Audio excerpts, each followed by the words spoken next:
మీ సొంత ఇంటి కలను నిజం చేసుకోండి. వడ్డీ లేకుండా ఎలాంటి లోన్ తీసుకోవాలో మీకోసమే ఈ webinar. Hi viewers, India's largest digital media network Suman టీవీకి స్వాగతం. ప్రస్తుతం మనతో ఉన్నారు mind money psychology and Vedic Mahavastu doctor BVSS Reddy garu. Sir నమస్తే సార్. శివోం అండి. మనకు మామూలుగా ఎవరైనా ఒక బిల్డింగ్ కానీ ఏదైనా సరే వాస్తు ప్రకారమే మనం చూసుకుంటాం. అదేవిధంగా ఈ వాస్తు ప్రకారం చూసుకుంటే ముఖ్యంగా మనం బిల్డింగ్ ఉన్న ఓనర్ని ఏ వైపు ఉంచాలి అంటారు? వాళ్ళకి ఫ్లాట్ ఎటు ఇవ్వాలి? కిందనా, పైననా, ఎక్కడ? శివోం. Welcome to my home lucky home Vedic Mahavastu and money Sutra. ప్రతి ఇల్లు సిరి సంపదలతో, ధనధాన్యాలతో, ఆయురారోగ్యాలతో తులతూగాలని ఆ యాగంటి ఉమామేశ్వరిని ప్రార్థిస్తున్నాను. శివ ఓం శ్రీమన్ నారాయణ. సో మనకి వేదిక్ మహావాస్తు ప్రకారం ఇంటి ఓనర్ ఏ వైపు ఉండాలి? రైట్. సో ఇంట్లో జనరల్గా 3 బెడ్రూమ్లు ఉన్నట్టుంటాయి, 2 బెడ్రూమ్స్ ఉంటాయి, 4 బెడ్రూమ్స్ ఉన్నవి కూడా ఉంటాయి. ఆ బెడ్రూమ్స్లో ఎవరు ఎక్కడ ఉండాలనే దాంట్లో మనం చూస్తుంటే ఓనర్ ఎప్పుడు కూడా నైరుతి వైపు ఉండాలని మనకు వేదిక్ మహావాస్తు చెప్తుంది. అన్ని శాస్త్రాలు అదే చెప్తాయి.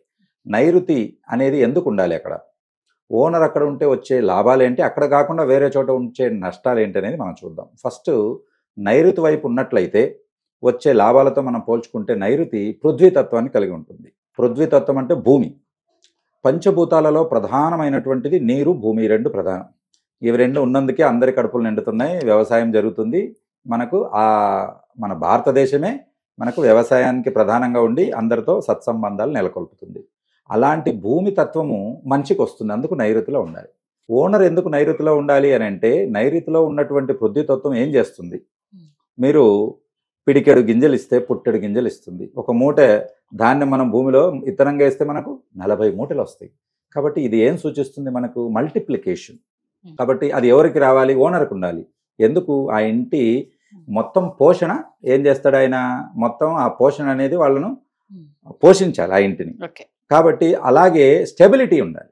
మీరు చూసారనుకోండి, మట్టి ఎక్కడైతే గట్టిగా ఉంటుందో అక్కడ మాత్రమే ఇల్లు కట్టుకోమని పర్మిషన్ ఇస్తుంది గవర్నమెంట్. లూజుగా ఉన్న చోట, సాయిల్ లూజు, తర్వాత నదుల దగ్గర, సముద్రాలకు దగ్గరగా ఇసుక నేలల్లో పర్మిషన్ ఇవ్వదు. ఎందుకు అని అంటే అక్కడ కూరుకుపోతుంది. ఎందుకు కూరుకుపోతుందంటే ఆ మట్టి అనేది స్థిరంగా ఉండదు. ఆ స్థిరత్వాన్ని ఇస్తుంది నైరుతి. కాబట్టి ఎప్పుడు ఓనర్ అనేది నైరుతిలో ఉన్నప్పుడు ఒక ఫీల్డ్లో, ఫర్ ఎగ్జాంపుల్ అది వ్యాపారం కావచ్చు, బిజినెస్ కావచ్చు, ఇంకేదైనా కావచ్చు, ఒక ఎంప్లాయీ కావచ్చు, ఆయన రెగ్యులర్గా అదే దాంట్లో ఎదుగుతూ పోవడానికి అవకాశం ఇస్తుంది. అంటే స్థిరంగా ఉంటాడు. కొంతమంది ఉంటారు, ఒక నెల ఒక జాబ్ చేస్తే ఇంకొక నెల ఇంకో జాబ్కి వెళ్ళిపోతారు, మళ్ళీ ఇంకొక నెల అంటే దూరపు కొండలు నులుపడినట్టు ఆ కంపెనీకి వెళ్తే బాగుంటుంది అంటాడు, అక్కడ పోయాక ఇది బాగలేదని మళ్ళీ ఇంకోటి, ఇలా వెళ్తూ ఉంటే ఎప్పటికీ సెటిల్ అవ్వలేదు. ఆ సెటిల్మెంట్ అంటాం చూడండి, అది మనకు నైరుతినిస్తుంది. కాబట్టి ఓనర్ అక్కడ ఉండాలి. ఎప్పుడైతే ఓనర్ అక్కడ ఉంటాడో అప్పుడే ఆ ఫ్యామిలీని మొత్తాన్ని ఇలా డిస్టర్బెన్స్ అవుతూ పోతే కష్టం. ఇప్పుడున్నే కాలానికి తగిన రేట్లు ఇవన్నీ చూసుకుంటూ పోతే అన్నీ పెరుగుతూ పోతున్నాయి. ఆయన జీతం కూడా పెరగకుండా ఉంటే కష్టం. కాబట్టి అలా జీతం పెరుగుతూ ఇంతింతై ఒటుడింతై అన్నట్టు పెరుగుతూ వెళ్ళాలంటే కూడా మనకు నైరుతి ప్రధానం. పృథ్వీతత్వం ఎప్పుడు కూడా మనకున్న దాన్ని మల్టిప్లై చేస్తుంది. ఎలాగా అని అంటే 100,000 అలా చేస్తుంది. ఒక పృథ్వీతత్వానికి ఉదాహరణగా ఒక మామిడి చెట్టు గురించి చెప్తాను. మనం జనరల్గా ఇప్పుడు సీజన్, మామిడి పళ్ళ సీజన్ వచ్చింది. మామిడికాయ తినంగానే మనం ఏం చేస్తాం? టెంక తీసుకుని చెత్తబుట్లో పడేస్తాం. అలా తీసుకెళ్ళి పడేసే బదులు మనం భూమిలో నాటితే ఏమవుతుంది? పృథ్వీతత్వానికి ఎక్కువ ఆ ఉదాహరణ అన్నట్టు. భూమిలో నాటితే ఏమవుతుంది? దానికి మంచి పోషణ, తర్వాత వాటికి వేయవలసిన ఎరువు, నీరు, పోషణ, జాగ్రత్తగా దానికి రక్షణ, ఈ రెండు ఇస్తే ఒక 3 సంవత్సరాల నుంచి అది పంట ఇవ్వడం మొదలుపోతుంది. 200 సంవత్సరాలు ఒక మామిడి చెట్టు యొక్క లైఫ్.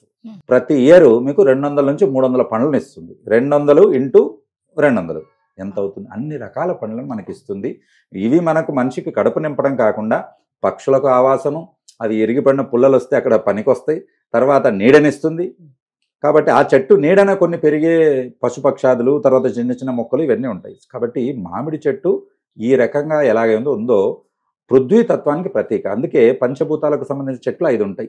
ఫైర్కు రావి చెట్టు, ఆ రకంగా మనకు వాయుతత్వానికి వేప చెట్టు, ఆ రకంగా పృథ్వీతత్వానికి ప్రతీకగా మనము మామిడి చెట్టుని చెప్పుకుంటాం. అందుకే దాంతో పోల్చి చెప్పాను మీకు.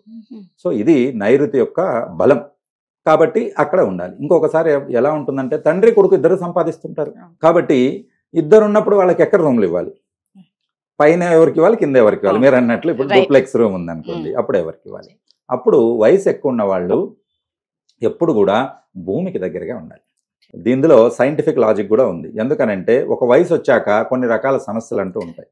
కాబట్టి వాళ్ళకి ఏ సమస్య వచ్చినా వాళ్ళను అర్జెంటుగా వాళ్ళని అటెండ్ అవ్వాల్సిన ఉంటుంది. కాబట్టి పైన ఎక్కడో రూమ్లో ఉన్నప్పుడు అర్ధరాత్రి ఏదైనా గుండె నొప్పి వచ్చినా, లేకపోతే ఏదైనా ఇబ్బంది, లేకపోతే ఏదైనా పారలైసిస్ అటాక్స్ వచ్చినా పిలిస్తే పలికే వాళ్ళు అనేది ఉండరు. ప్లస్ అది ప్రైవసీ ఉంటుంది. కాబట్టి కింద ఉన్నామనుకోండి ఈజీగా వాళ్ళకి అప్రోచ్ అవుతారు. అదే వయసులో ఉన్న వాళ్ళకు జబ్బులు వచ్చే అవకాశం తక్కువ కాబట్టి వాళ్ళని పైన పెట్టినప్పుడు వాళ్ళు సొంతంగా కిందికి వచ్చి వాళ్ళకి ఏదైనా సమస్య ఉన్నా చూసుకోవడం అనేది జరుగుతుంది. సో ఈ 2 కారణాల వలన వయసు ఎక్కువ ఉన్న వాళ్ళకు కింద, సంపాదించే వాళ్ళకు పైన ఇవ్వడం అనేది జరుగుతుంది. ఒకే ఇంట్లో 2 అన్నదమ్ములు ఉంటారు. పెద్ద అతను చిన్న అతను అంటే అన్న తమ్ముడు. అన్న ఎక్కడ ఉండాలి, తమ్ముడు ఎక్కడ ఉండాలి. ఇక్కడ కూడా ఇదే రూల్ వర్తిస్తుంది అన్నట్టు. కాబట్టి లేదు అన్న వయసు ఎక్కువ ఉంటుంది కదా, అన్న కింద ఉండొచ్చు, తమ్ముడు పైన ఉండొచ్చు. కాబట్టి నైరుతి అనేది ఇది. కాబట్టి భూమికి దగ్గరగా వయసు ఎక్కువైన వాళ్ళని మనం పెడతాం ఆ రకంగా. ఇప్పుడు కొడుకులు ఉంటారు కానీ వాళ్ళు సంపాదించరు, తండ్రే సంపాదిస్తుంటాడు, అప్పుడు తండ్రికి ఫస్ట్ ప్లేస్ వస్తుంది. సో ఇప్పుడు ఓనరు ఏ వైపు ఉండాలని మీరు అడిగారు. అదే కొత్తగా పెళ్లి చేసుకున్నాను అనుకోండి, ఇంకా పిల్లలు కాలేకపోతే పిల్లలు కావాలి కాబట్టి ఓనర్కు కూడా నైరుతే పిల్లలు పుట్టేస్తాను. ఎందుకు అని అంటే పృథ్వీతత్వం మనం ఇందాక ఏం చెప్పాము, ఒక మామిడికాయ టెంకాయ ఇస్తే మనకు 100,000 కొద్దీ ఇస్తూనే ఉంటుంది అని అంటే అది ఏం చేస్తుంది, మన పునరుత్పత్తిని కూడా కలగజేస్తుంది. కాబట్టి మన సంతానం కూడా మనకి ఏం చెప్పేవాళ్ళు పూర్వం, గంపెడి సంతానం అనేవాళ్ళు. అంటే ఒక్కొక్కరు 10-12 మంది కనేవాళ్ళు. గంపెడి సంతానం కావాలంటే ఆ గంపెడి సంతానం ఇవ్వగలిగే ప్లేస్ కూడా పృథ్వీతత్వం నైరుతి. కాబట్టి కొత్తగా పెళ్ళైన వాళ్ళకి ఏం చేయాలి, ఓనర్ అయినా వాళ్ళని పక్కకు పెట్టి ముందు కొత్తగా పెళ్ళైన వాళ్లకు ఆ నైరుతి రూమ్ ఇవ్వాల్సి ఉంటుంది. వాళ్లకు తొందరగా పిల్లలు కలగాలి, తొందరగా రిలేషన్స్ బాగా ఇంప్రూవ్ అవ్వాలని అంటే నైరుతి బెస్ట్ ప్లేస్ రిలేషన్స్కి, పిల్లల కోసము, సెటిల్మెంట్కి.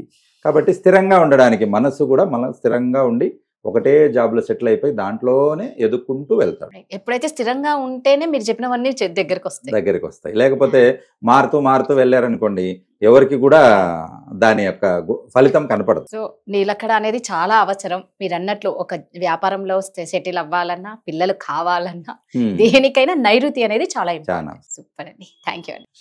సుమన్ టీవీలో మీ పర్సనల్ అండ్ బిజినెస్ ప్రమోషన్స్ కోసం కింది నెంబర్కి కాంటాక్ట్ చేయండి.